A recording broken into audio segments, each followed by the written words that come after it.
Welcome to our channel exam express. आज के इस क्लास में हम डिस्कस करने वाले हैं बिल्डिंग मटेरियल एंड कंस्ट्रक्शंस। और बिल्डिंग मटेरियल एंड कंस्ट्रक्शंस में टॉपिक हम डिस्कस करने वाले हैं वॉगिस कंपाउंड के बारे में। जैसा कि हमने प्रीवियस क्लास में वॉगिस कंपाउंड को स्टार्ट किए थे एंड वॉगिस कंपाउंड में हमने क्या देखे थे, 4 टाइप्स के कंपाउंड होते हैं और इन्हीं कंपाउंड्स को हमने डिटेल्स में पढ़े थे। जैसे कि कोई कंस्ट्रक्शन साइट है, सीमेंट यूज़ करें तो सीमेंट में ट्राई कैल्शियम सिलिकेट का कैसे यूज़ करना है, कोई मल्टी स्टोरी कंस्ट्रक्शंस वर्क करवाना है, डैम स्ट्रक्चर्स वर्क करवाना है तो उसमें C3S C2S को किस अमाउंट में यूज किया जाता है। तो ये डिटेल्स हमने प्रीवियस क्लास में डिस्कस कर लिए थे। तो आज की क्लास को स्टार्ट करने से पहले हम सबसे फर्स्ट नंबर पे रिवीजन कर लेते हैं कि अभी तक हमने क्या क्या पढ़े हुए हैं। जैसे हमने क्या डिस्कस किए थे कि all the ingredient of cement के जितने भी ऑल इंग्रेडिएंट हैं, all the ingredients of cement fuse with each other. ये क्या हो रहे हैं, फ्यूज हो रहे हैं each other, fuse with each other during burning process. और वो भी किस टाइम पर, ड्यूरिंग बर्निंग। और ये प्रोसेस क्या कहलाती है, clinkers. This process is known as clinkers. Then हमने उसके बाद क्या पढ़े थे कि 4 टाइप के वॉगिस कंपाउंड होते हैं एंड जो वॉगिस कंपाउंड की प्रॉपर्टी होती है सेट एंड हार्डन प्रॉपर्टी होती है। और वो भी कैसे, set and harden properties in dam places. Next हमने क्या क्या डिस्कस किए थे कि जो वॉगिस कंपाउंड है ये क्या प्रोड्यूस करता है, स्ट्रेंथ, हार्डनेस, ड्यूरेबिलिटी को प्रोड्यूस करते हैं। एंड इसके बाद हमने क्या टॉपिक स्टार्ट किए थे, जैसे कि लाइम है और लाइम में वाटर को ऐड करेंगे तो लाइम में वाटर को ऐड करने से क्या, कौन सी प्रोसेस होगी, एक्सोथर्मिक प्रोसेस। एग्जाम्पल के लिए क्या आ जाएगा, पोर्टलैंड सीमेंट। नेक्स्ट हम बात करने वाले हैं लाइम प्लस वाटर और ग्लूकोज में वाटर को ऐड करने से कौन सी प्रोसेस होगी इसमें, एंडोथर्मिक प्रोसेस होगी। एंड एग्जाम्पल के लिए क्या आ जाएगा, प्लास्टर ऑफ पेरिस। ठीक है, तो इसमें क्या हो रही है, हीट रिलीज हो रही है, हीट इज रिलीज। और इसमें हीट क्या हो रही है, एब्जॉर्ब हो रही है, हीट इज एब्जॉर्ब। तो ये हमने डिस्कस किए थे प्रीवियस क्लास में कि all the ingredient of cement fuse each other during burning process is known as clinkers. जैसे ही हम यहाँ पे सारे इंग्रेडिएंट्स को, रॉ मटेरियल को मिक्स करेंगे, मिक्स करने के बाद बर्न करेंगे तो क्या मिलेगा, क्लिंकर्स। एंड क्लिंकर्स को ग्राइंड करेंगे तो क्या बनेगा, जिप्सम बनेगा। ये प्रोसेस हमने डिस्कस किए थे। ठीक है, नेक्स्ट हम यहाँ पे 4 वॉगिस कंपाउंड के बारे में बात करेंगे। 4 वॉगिस कंपाउंड के बारे में हमने क्या क्या डिस्कस किए थे। First is the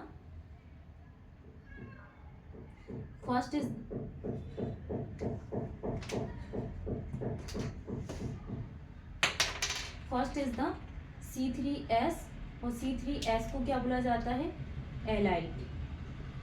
elite. इसका फॉर्मूला क्या होता है, CaO.SiO2, ये इसका फॉर्मूला होता है। एंड परसेंटेज कितना लिया जाता है, 25 से 50%।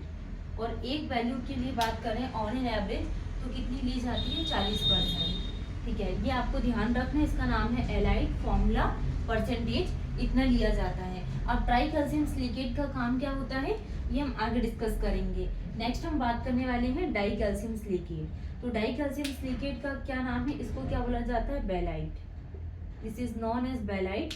एंड इसका फॉर्मूला क्या होता है, 2 calcium oxide dot SiO2। And इसका percentage 25 to 40%। And on an average one value के लिए बात करें तो 32%। नेक्स्ट हम बात करने वाले हैं C3A के लिए। तो C3A को क्या बोला जाता है, बेलाइट सेलाइट। एंड इसका फॉर्मूला होता है 3CaO.Al2O3। एंड इसका परसेंटेज लिया जाता है कितना, 5 to 11%।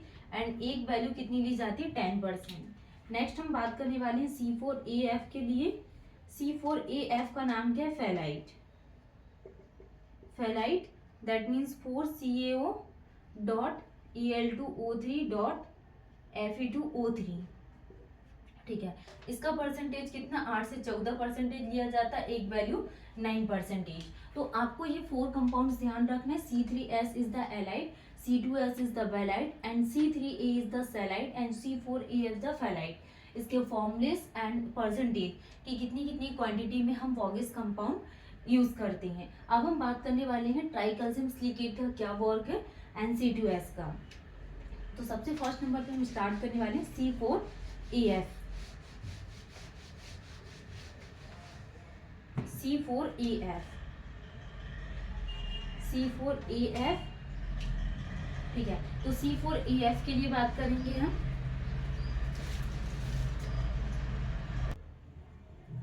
नेक्स्ट हम बात करने वाले हैं जैसे कि C4AF का नाम क्या है, फेलाइट। इसको क्या बोला जाता है, C4AF को क्या बोला जाता है, फेलाइट। एंड इसकी परसेंटेज और हमने रेशियो के बारे में बात किए थे, 25 to 50% यूज किए जाते हैं एंड एक वैल्यू इसकी कितनी रहती है, 40% रहती है। तो C4AF को क्या बोला जाता है, टेट्रा कैल्शियम एल्यूमिना फेराइड, और इसको क्या बोला जाता है, फेलाइट। एंड ये रिस्पॉन्सिबल फॉर फ्लैश सेटिंग। तो C4AF किसके लिए रिस्पॉन्सिबल है, फ्लैश सेटिंग के लिए रिस्पॉन्सिबल है। और ये क्या जनरेट करता है, लेस हीट ऑफ हाइड्रेशन। जब भी हम यहाँ पे C4AF के लिए बात करेंगे तो ये लेस हीट ऑफ हाइड्रेशन को जनरेट करती है, C4AF less heat of hydration. Next, early evolution of heat of hydration. जो भी इसका हीट ऑफ हाइड्रेशन है ये क्या रहता है, early evolution of heat of hydration with addition of water in cement. Next, इसका जो फॉर्मेट होता है C4AF में आपको ध्यान रखना है, flash setting, less heat of hydration, early evolution of heat of hydration. And इसका जो फॉर्मेट है ये कितने में होता है, format with in 24 hours. Only 1 day में इसका फॉर्मेट हो जाता है, 24 घंटे के अंदर में, format with in 24 hours. Next, अगर हम यहाँ पे C4AF के लिए वाइंडिंग प्रॉपर्टी के लिए बात करें तो जो टेट्रा कैल्शियम एल्यूमिनो फेराइट है इसकी वाइंडिंग प्रॉपर्टी कैसी रहती है, पुअरेस्ट वाइंडिंग प्रॉपर्टी होती है। तो सबसे मेन चीज क्या है, जैसे ही हम यहाँ पे सीमेंट में C4AF को मिक्स करेंगे तो ये फ्लैश सेटिंग को प्रोवाइडेड करेगा एंड इसमें जो हीट ऑफ हाइड्रेशन जनरेट होगा वो लेस होगी। एंड इसमें इसका फॉर्मेट कितने में होता है, ओनली 24 आवर्स में इसका फॉर्मेट हो जाता है एंड इसमें early evolution of heat of hydration generate होता है और इसकी बाइंडिंग प्रॉपर्टी पुअरेस्ट रहती है। और नेक्स्ट चीज, जैसे ही हम यहाँ पे C4AF के परसेंटेज को इंक्रीज करेंगे, टेट्रा कैल्शियम एल्यूमिना फेराइड के परसेंटेज को इंक्रीज करने से स्ट्रेंथ क्या हो जाती है, डिक्रीज होती है। स्ट्रेंथ क्या होती है, डिक्रीज होती है। एंड जो हाइड्रेशन है, नेक्स्ट हम यहाँ पे हाइड्रेशन के लिए बात करें कि C4AF में हाइड्रेशन कितना होता है, तो 420 जूल पर ग्राम क्या होता है, हाइड्रेशन होता है। तो हमने बात की टेट्रा कैल्शियम एल्यूमिना फेराइड के लिए flash setting, less heat of hydration, early evolution of heat of hydration, format with in 24 hours. And इसकी जो बाइंडिंग प्रॉपर्टी है ये पुअरेस्ट होती है। C4AF के परसेंटेज को इंक्रीज होने से स्ट्रेंथ इसकी क्या होती है, डिक्रीज होती है। एंड जो हाइड्रेशन के लिए बात करें, C4AF का परसेंटेज इंक्रीज होता है एंड इसकी जो स्ट्रेंथ है वो क्या होती है, डिक्रीज होती है। नेक्स्ट, हाइड्रेशन के लिए बात करें तो 420 जूल्स पर ग्राम क्या होता है, हाइड्रेशन होता है। हाइड्रेशन कितना होता है, 420 जूल्स पर ग्राम इसमें क्या होता है, हाइड्रेशन होता है टेट्रा कैल्शियम एल्यूमिनो फेराइड। आपको 2 पॉइंट ध्यान रखना है, C4AF के परसेंटेज के इंक्रीज होने से स्ट्रेंथ डिक्रीज होती है एंड जो हीट ऑफ हाइड्रेशन है ये 420 जूल्स पर ग्राम होता है। नेक्स्ट हम बात करने वाले हैं C3A। C3A का नाम क्या है, tetra calcium alumina, tetra calcium alumina. And इसको क्या बोला जाता है, Celite, tetra calcium aluminate. And इसका नाम है क्या, सेलाइट। जैसे ही हम यहाँ पे सीमेंट में C3A टेट्रा कैल्शियम एल्यूमिना को ऐड करेंगे तो ये वाटर के साथ रैपिडली रिएक्ट कर लेगा, रैपिडली रिएक्ट करेगा विद वाटर के साथ, rapidly react with water. And ये किसके लिए रिस्पॉन्सिबल होगा, flash setting of cement. Cement की जो प्रॉपर्टी है फ्लैश सेटिंग है, ये इसके लिए रिस्पॉन्सिबल होगा C3A। तो रैपिडली रिएक्ट कौन करता है, वाटर के साथ C3A। और C4AF एक ऐसे कंटेंट है ये जो वाटर के साथ क्या होता है, रैपिडली रिएक्ट कर लेती है। एंड ये किसके लिए रिस्पॉन्सिबल है, फ्लैश सेटिंग ऑफ सीमेंट के लिए। और इसका जो फॉर्मेट है, जनरली फॉर्मेट इन 24 आवर्स में ये क्या हो जाता है, फॉर्मेट हो जाता है। नेक्स्ट इसकी इनिशियल सेटिंग प्रॉपर्टी है एंड जो हीट ऑफ हाइड्रेशन है, जैसे ही हम यहाँ पे सीमेंट में रैपिडली वाटर को ऐड करेंगे तो वाटर को ऐड करने से उसमें क्या होगी, हीट जनरेट होगी, वो भी कैसे, हाइयर अमाउंट में। तो higher heat of hydration increase होगी किसमें, C3A में। तो हमने सबसे फर्स्ट में क्या देखे, when C3A is added in the cement rapidly react with water and responsible for flash setting of cement and generally formed in 24 hours and initial setting and increase heat of hydration। Next हम बात करने वाले हैं heat of hydration कितना होता है C3A के लिए, 865 जूल पर gram. Heat of hydration is the 865 joule पर ग्राम। कितना होता है, 865 जूल पर ग्राम। एंड हमने C4AF के लिए हीट ऑफ हाइड्रेशन कितना पढ़े थे, 420 जूल पर ग्राम। नेक्स्ट हम बात करने वाले परसेंटेज ऑफ C3A के इंक्रीज होने से। जैसे ही हमने यहाँ पे C3A के परसेंटेज को, ट्राई कैल्शियम एल्यूमिना के परसेंटेज को इंक्रीज किया, तो जो सेटिंग टाइम है, सेटिंग टाइम क्या हो जाएगा, डिक्रीज होगा, सेटिंग टाइम डिक्रीज होगा। एंड जो अल्टीमेट स्ट्रेंथ है, तो अल्टीमेट स्ट्रेंथ भी क्या होती है, डिक्रीज होती है। सेटिंग टाइम डिक्रीज हो रहा है, अल्टीमेट स्ट्रेंथ डिक्रीज हो रही है। रेजिस्टेंस अगेंस्ट सल्फेट अटैक भी क्या होगा, डिक्रीज होगा। रेजिस्टेंस अगेंस्ट सल्फेट अटैक क्या हो रहा है, डिक्रीज होता है। Setting time decrease, ultimate strength decrease and resistance against sulphate attack decrease and resistance to freezing, resistance to freezing, ठीक है। और रेजिस्टेंस टू फ्रीजिंग भी क्या हो रहा है, डिक्रीज होगा। ओनली हमारे पास वन चीज है जो इंक्रीज होगी, C3A के इंक्रीज होने से सेटिंग टाइम है वो कम हो जाएगा, अल्टीमेट स्ट्रेंथ भी डिक्रीज हो जाएगी, और जो रेजिस्टेंस अगेंस्ट सल्फेट अटैक है ये भी डिक्रीज हो जाएगा। And resistance to freezing action क्या होगा, C3A के इंक्रीज होने से। ये हमने बात की C3A को जब हम यहाँ पे सीमेंट में ऐड करेंगे तो ये रैपिडली रिएक्ट करेगा वाटर से एंड फ्लैश सेटिंग के लिए रिस्पॉन्सिबल है एंड 24 आवर्स का इसका फॉर्मेशन रहता है। इनिशियल सेटिंग प्रोवाइडेड करता है, हीट ऑफ हाइड्रेशन इसकी इंक्रीज होती है and heat of hydration 865 joule पर ग्राम। एंड C3A के इंक्रीज होने से setting time reduce, ultimate strength reduce and resistance against sulphate attack decrease, ठीक है। नेक्स्ट हम बात करने वाले हैं C3S के लिए, tetra calcium try calcium silicate, क्या बोला जाएगा इसको, ट्राई कैल्शियम सिलिकेट, एंड इसका नाम है एलाइड। तो when C3S is added in the cement, this is responsible for best cementing property. तो बेस्ट सीमेंटिंग प्रॉपर्टी के लिए कौन रिस्पॉन्सिबल है, tri calcium silicate, best cementing property and responsible for initial strength of cement. तो cement की initial strength के लिए कौन रिस्पॉन्सिबल है, C3S, initial strength of cement structure, initial strength of cement structure and best cementing property, initial strength of cement structure and formed in a beak। इसका format कब होता है, बीक में होता है, तो format in a week and 7 day strength, और इसकी स्ट्रेंथ कितने दिन में आती है, 7 दिन में। तो C3S tri calcium silicate alite, best cementing property, initial strength of cement structure, format in a week, 7 day strength and rapidly generate high heat of hydration. और ट्राई कैल्शियम सिलिकेट क्या जनरेट करता है, हाई हीट ऑफ हाइड्रेशन को generate करता है and rapid hydration को, और जो हीट ऑफ हाइड्रेशन है इसकी इंक्रीज होती है and hardness of cement, responsible for higher heat of hydration and hardness of cement. Next हम यहाँ पे C3S में बात करें, इसमें जो हीट ऑफ हाइड्रेशन है ये कितना होता है, 500 जूल पर gram and try calcium silicate की इंक्रीज होने से CaOH का होल ट्वाइस, ये क्या होता है, इंक्रीज होता है एंड सॉल्युबिलिटी ऑफ CaOH का होल ट्वाइस इंक्रीज होता है। ये हम बात कर रहे हैं C3S के लिए कि ये best cementing property, initial strength of cement structure, formed in a week and 7 day strength, और ये रैपिडली जनरेट करती हीट ऑफ हाइड्रेशन को एंड जो हाइड्रेशन 500 जूल पर ग्राम, ठीक है। नेक्स्ट हम बात करने वाले हैं C2S के लिए, डाई कैल्शियम सिलिकेट, और इसको क्या बोला जाता है, वेलाइट, डाई कैल्शियम सिलिकेट को वेलाइट बोला जाता है।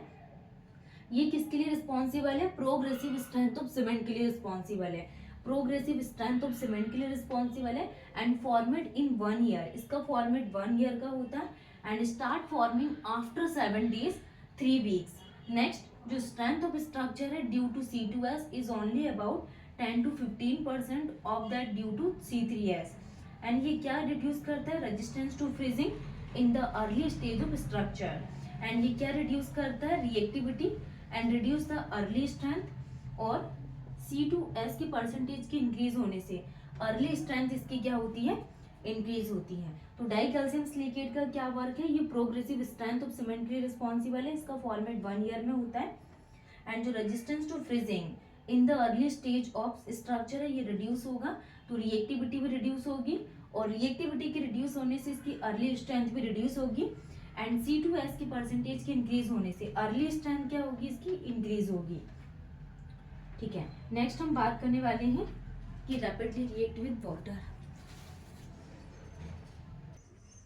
नेक्स्ट हम बात करने वाले हैं जैसे कि formation with respect to first one to react with water. First इसका फॉर्मेशन क्या है, सबसे पहले वाटर के साथ रिएक्शन कौन कर लेता है, तो हमने क्या समझे थे, C4AF is greater than C3A, and then उसके बाद C3S, एंड देन उसके बाद C2S रिएक्ट करता है। तो try calcium aluminate, tetra calcium alumina ferrite, and try calcium silicate and die calcium silicate. तो C3A is greater than C4AF is greater than C3S is greater than C2S, first one to react with water। Next हम बात करने वाले हैं rate of heat evolution if each compound is taken of equal quantity.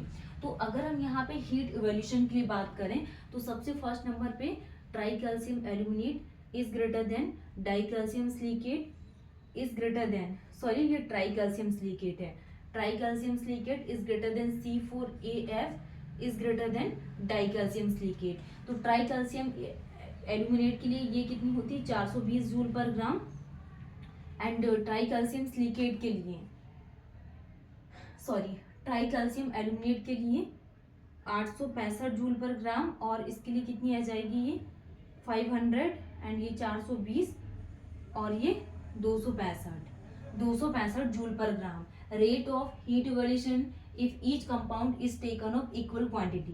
Next हम बात करने वाले हैं कोई भी जो मल्टी स्टोरी कंस्ट्रक्शन है, हाईवे कंस्ट्रक्शन वर्क करवाना है, तो जब भी हम यहाँ पे मल्टी स्टोरी कंस्ट्रक्शन या फिर हाईवे कंस्ट्रक्शन के लिए बात करें तो जो ट्राई कैल्शियम सिलिकेट के परसेंटेज को इंक्रीज कर देते हैं, एंड जो डाई कैल्शियम सिलिकेट के परसेंटेज को क्या कर देती हैं, डिक्रीज कर देती हैं।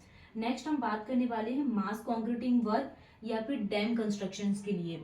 जो भी मास कॉन्क्रीटिंग वर्क है या फिर डैम कंस्ट्रक्शन है, तो मास कॉन्क्रीटिंग वर्क की ये फाइनल स्ट्रेंथ एंड C3 इसमें C3S के परसेंटेज को कम रखते हैं, एंड डाई कैल्शियम सिलिकेट के परसेंटेज क्या होता है, इंक्रीज होता है, और C2S का परसेंटेज इंक्रीज होने से CaOH का होल्ड वाइज डिक्रीज होता है, लीचिंग इसमें डिक्रीज होती है, पोरस कॉन्क्रीट डिक्रीज होता है, एंड जो हीट ऑफ हाइड्रेशन है वो भी क्या होता है, डिक्रीज होता है। तो आज के इस क्लास में हमने क्या समझे, formation with respect to first one to react with water, जिसमें C3A is greater than C4AF is greater than C3S is greater than C2S।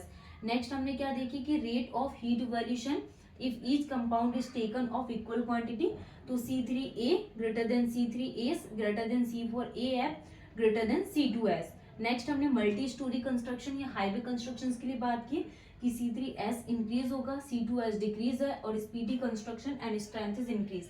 Next mass concreting work, dam constructions, ये फाइनल स्ट्रेंथ, एंड C3S क्या हो रहा है, decrease हो रहा है, C2S increase, इसमें C2S इंक्रीज एंड COH का होल्ड वाइज डिक्रीज, जिसमें leaching decrease, porous concrete decrease, and heat of hydration भी क्या हो रहा है, डिक्रीज हो रहा है। तो आज की क्लास में हमने वॉगिस कंपाउंड को कंप्लीट कर लिए हैं, और इसमें से किस प्रकार के क्वेश्चंस पूछे जाते हैं बहुत इंपॉर्टेंट है, क्वेश्चंस भी हम सॉल्व करेंगे। Thank you.